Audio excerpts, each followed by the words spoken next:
Sahabat muslim yang dirahmati Allah, tentang keadaan malaikat maut bagaimana dia mencabut ruh. Allah subhanahu wa ta'ala menciptakan malaikat maut dari cahaya. Dia memiliki 70.000 tiang dan 4.000 sayap. Seluruh tubuhnya dipenuhi dengan mata-mata dan lisan-lisan. Tiada seorang pun daripada makhluk anak Adam, burung-burung, dan setiap yang memiliki ruh, kecuali baginya di dalam tubuh malaikat maut terdapat wajah, mata, tangan, dan telinga sejumlah tiap-tiap manusia. Maka mengambil oleh malaikat maut akan ruh dengan tangan itu, dan dia melihat wajah makhluk yang ada di tubuhnya, dengan wajahnya yang tepat lurus berada di hadapannya. Karena itulah dia bisa mencabut ruh makhluk-makhluk di setiap tempat. Ketika jiwa makhluk di dunia telah mati, maka hilanglah gambarnya, wajahnya, dari tubuh malaikat maut.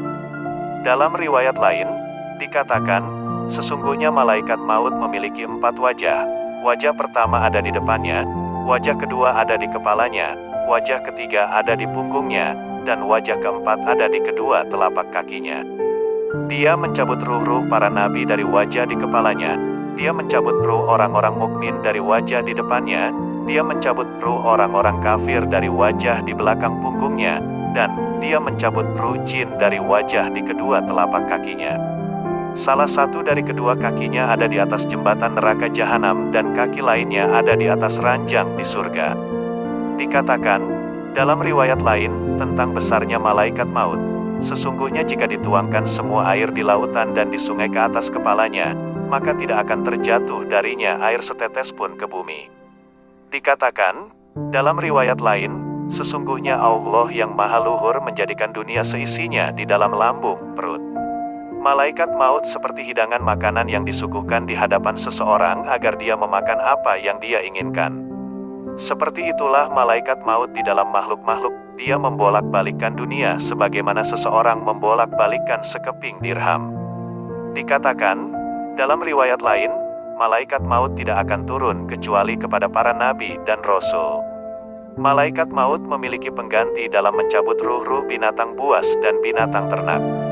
Dikatakan, dalam riwayat lain, sesungguhnya Allah yang maha luhur, ketika dia menghancurkan makhluknya, ketika hari kiamat, baik dari golongan manusia maupun golongan lainnya, dia menghancurkan mata-mata yang ada di tubuh malaikat maut, dan tersisa 8 golongan makhluk.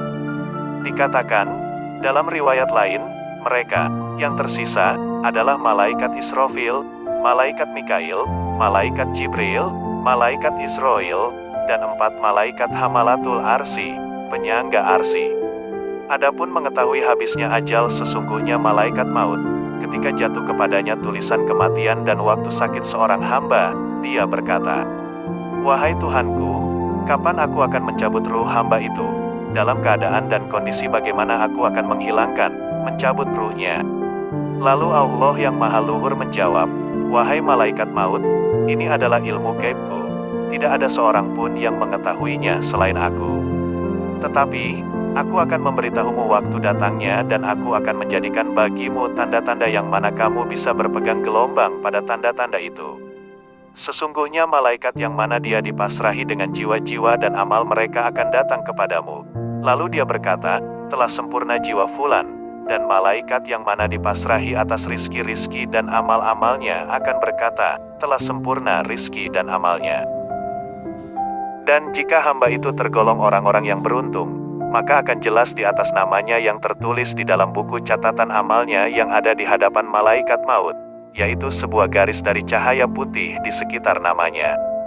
Dan jika hamba itu tergolong orang-orang yang celaka, maka akan jelas di dalamnya sebuah garis hitam. Kemudian, belum sempurna bagi malaikat maut tentang pengetahuan itu. Habisnya ajal makhluk, sampai gugurlah padanya sebuah daun dari pohon di bawah arsy yang tertulis namanya di dalam daun itu. Lalu pada saat itu malaikat maut akan mencabut ruhnya. Diriwayatkan dari sahabat Ka'ab al-Ahbar, sesungguhnya Allah yang maha luhur menciptakan sebuah pohon di bawah arsy, daun-daunnya sejumlah seluruh makhluk. Ketika habis ajal seorang hamba dan tersisa baginya 40 hari dari umurnya, 40 hari sebelum meninggal dunia, maka gugurlah daunnya di pangkuan malaikat Israel. Lalu dia mengetahui hal itu bahwa dia diperintah mencabut ruh pemilik daun itu.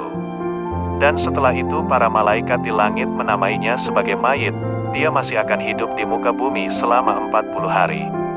Dikatakan, dalam riwayat lain, sesungguhnya malaikat Mikail akan turun dengan membawa buku catatan amal kepada malaikat maut dari sisi Allah. Tertulis di dalamnya nama seseorang yang diperintah untuk dicabut ruhnya, tempat di mana ruhnya dicabut, dan sebab mengapa ruhnya dicabut. Imam Abu Laits menjelaskan, sesungguhnya akan terjatuh 2 tetes dari bawah arsy pada nama pemilik daun itu. Salah satu dari kedua tetes itu berwarna hijau dan tetes lainnya berwarna putih. Jika tetes berwarna hijau terjatuh pada nama siapapun, maka diketahui bahwa dia tergolong orang yang celaka. Lalu ketika tetes berwarna putih terjatuh pada nama siapapun, maka diketahui bahwa dia adalah orang yang beruntung.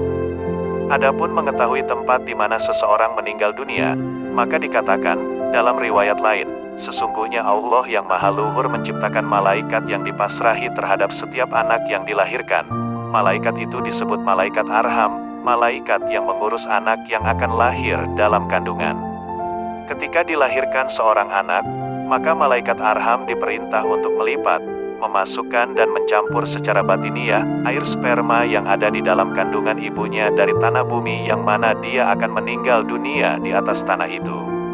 Lalu dia berputar sekiranya dia berputar, setelah lahir sampai waktu ajal tiba, dia mengelilingi bumi, pergi, dan berpindah ke sana kemari, kemudian dia akan kembali ke tempat malaikat Arham mengambil tanahnya, lalu dia akan meninggal dunia di sana. Hal ini ditunjukkan oleh firman Allah yang Maha Luhur, artinya, katakanlah wahai Muhammad, jikalau kamu berada di rumahmu, niscaya orang-orang yang telah ditakdirkan akan mati terbunuh itu keluar, juga ke tempat mereka terbunuh. Ali Imran ayat 154.